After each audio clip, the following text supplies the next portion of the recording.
नमस्ते दोस्तों, आपका स्वागत है हमारे चैनल पर। दोस्तों, मैं आपके लिए रोज नई नई हॉरर कहानियां लेकर आता हूं। आप हमारे चैनल को सब्सक्राइब कर लें और वीडियो को लाइक करना बिल्कुल ना भूलें। इससे मुझे और भी अच्छी और सच्ची हॉरर कहानियां आप तक पहुंचाने के लिए प्रेरणा मिलेगी।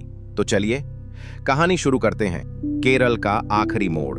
रवि, अमन, नेहा, साक्षी, अर्जुन और तानिया 6 दोस्त एक लंबे समय से केरल घूमने का प्लान बना रहे थे। जून की गर्मियों में उन्होंने आखिरकार अपनी एसयूवी निकाली और मुंबई से केरल की ओर सफर शुरू किया। रास्ते में खूब हंसी मजाक, गाने और फोटोज चलते रहे।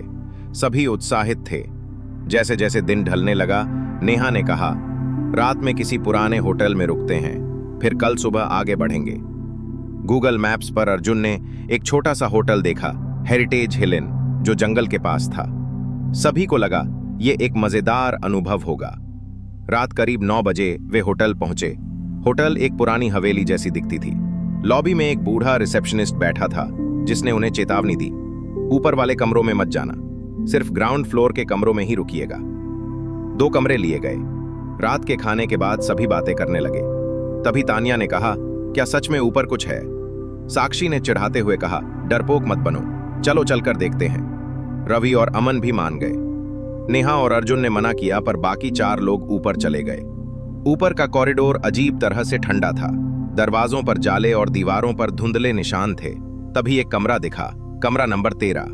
दरवाजा खुला हुआ था। चलो बस एक झलक देखकर लौट आते हैं, तानिया बोली।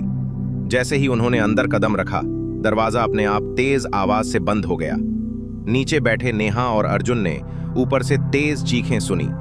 दौड़कर ऊपर पहुंचे। दरवाजा खोलने की कोशिश की, पर वह अंदर से जाम हो चुका था। भीतर से लगातार हल्की हल्की फुसफुसाहटें और चीखें आ रही थीं। अर्जुन ने मैनेजर को बुलाया। वह सिर झुकाकर बोला, मैंने पहले ही चेतावनी दी थी, अब कुछ नहीं हो सकता। तभी दरवाजा अचानक खुल गया। कमरे में कोई नहीं था, बस फर्श पर एक पुरानी डायरी पड़ी थी। अर्जुन ने डरते डरते डायरी खोली। उसमें लिखा था, वे अब इसी हवेली का हिस्सा बन चुके हैं, बाहर मत देखो, कोई पीछे खड़ा है। सहम कर नेहा ने पीछे देखा। दरवाजे में एक परछाई दिखाई दी।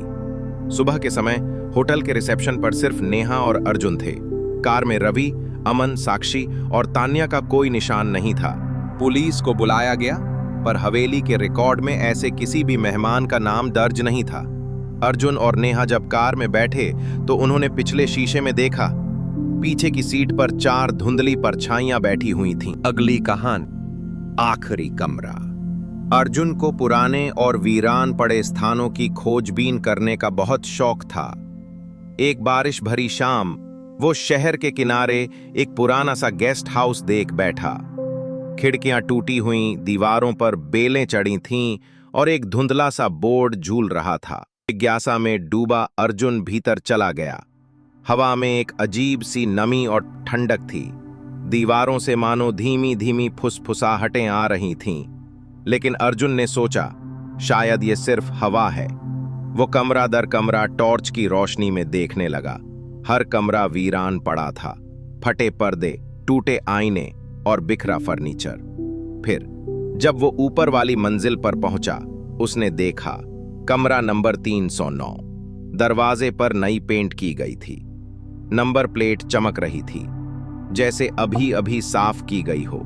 डर और जिज्ञासा के मिले जुले एहसास से अर्जुन ने दरवाजा खोलने की कोशिश की, लेकिन वो बंद था।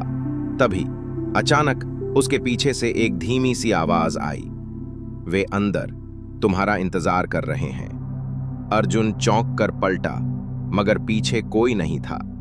और तभी कमरे का दरवाजा अपने आप धीरे धीरे खुल गया। थोड़ा विराम लें, सांस रोककर अर्जुन अंदर चला गया। कमरा एकदम साफ सुथरा था। छत से एक सुंदर झूमर लटक रहा था। मेज पर चाय का सेट सजा था और बिस्तर पर रखी थी एक पुरानी धूल भरी डायरी। डायरी के पन्नों में लिखा था उन मेहमानों के बारे में जो इस कमरे में आए थे, लेकिन कभी लौटकर नहीं गए। अचानक दरवाजा जोर से बंद हो गया। रोशनी टिमटिमाने लगी, झूमर बुरी तरह हिलने लगा और दीवारों से निकलने लगे काले काले साए। वे आत्माएं जो पहले से इस कमरे में कैद थीं। अर्जुन घबराकर चिल्लाने लगा, दरवाजा पीटने लगा और तभी डायरी का अंतिम पन्ना अपने आप पलट गया। आज रात एक और आत्मा हमारे साथ जुड़ने वाली है।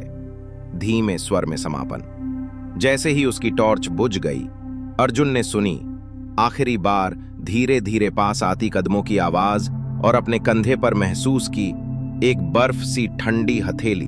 तो दोस्तों, कैसी लगी आपको ये कहानी, हमें कमेंट में जरूर बताइए। अगर आपको कहानी पसंद आई हो तो वीडियो को लाइक करें, चैनल को सब्सक्राइब करें और अपने दोस्तों के साथ भी शेयर करें। फिर मिलेंगे एक और डरावनी कहानी के साथ। धन्यवाद।